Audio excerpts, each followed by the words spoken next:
Do you prefer boy autism or girl autism? I reject the distinction. I think it's the same autism.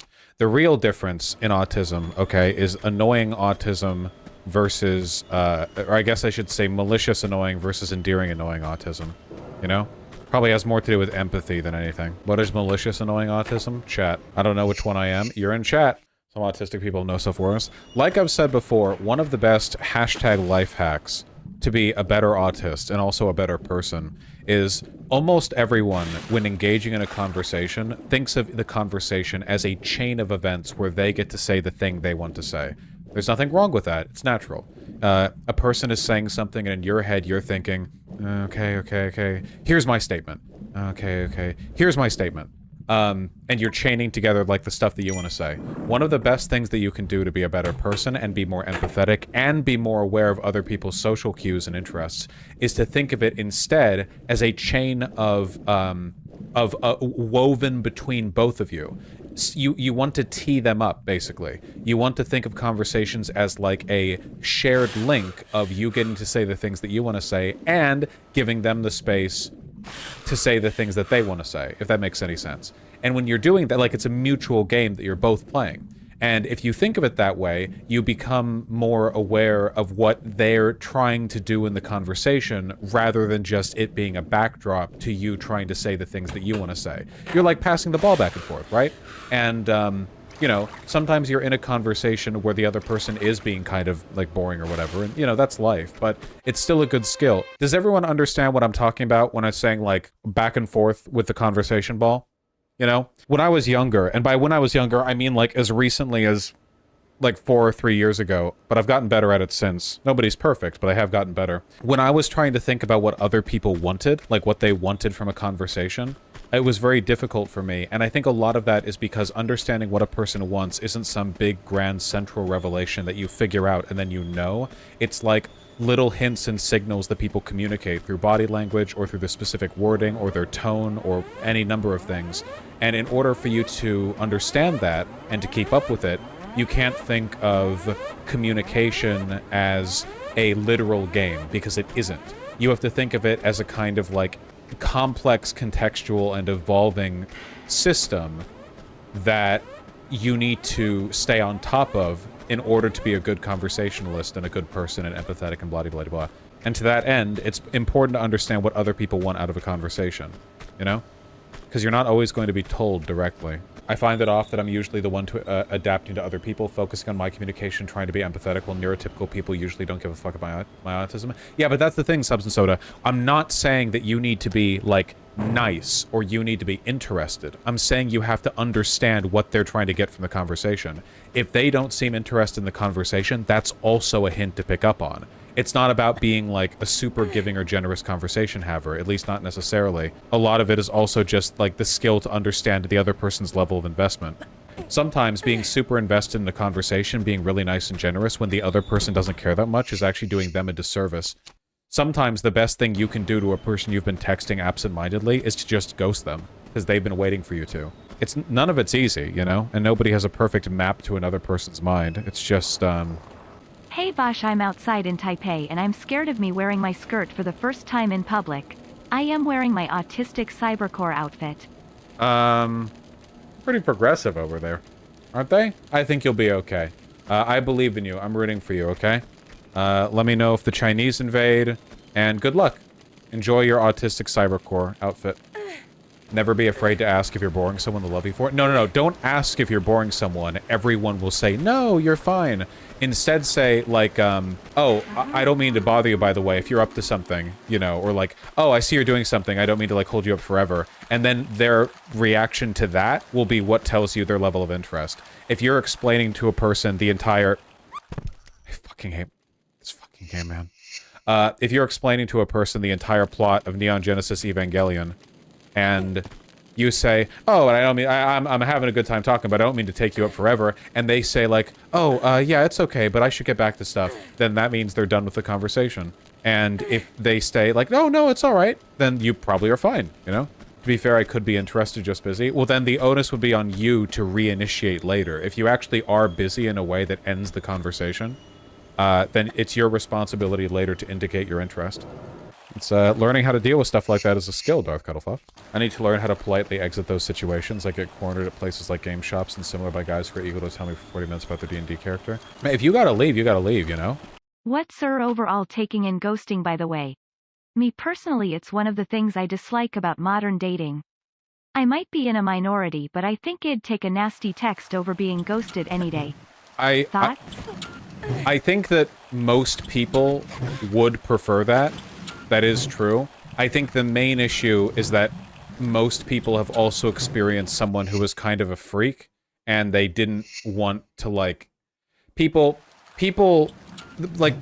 ghost, in my opinion, a lot of the time because they have a low opinion of the other person's stability. I don't think that makes ghosting the right thing to do. It's just... I understand it's not entirely a product of malice. Cowardice for a lot of people as well, you know, but, I agree, ghosting does suck. I wouldn't take it too personally if it happens to you.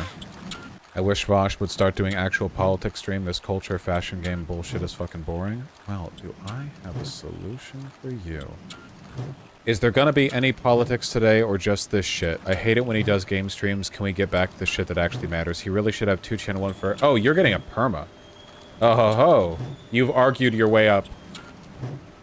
Goodbye forever. People are so entitled. Wait. Yo! Nice! Hey.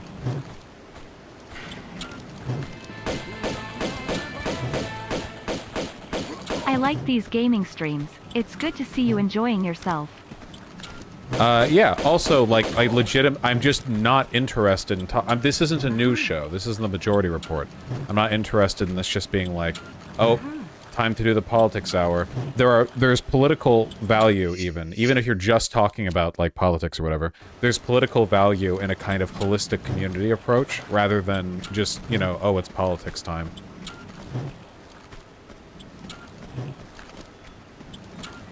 Politics isn't just like keeping up with the news or having the right opinion on the right topics.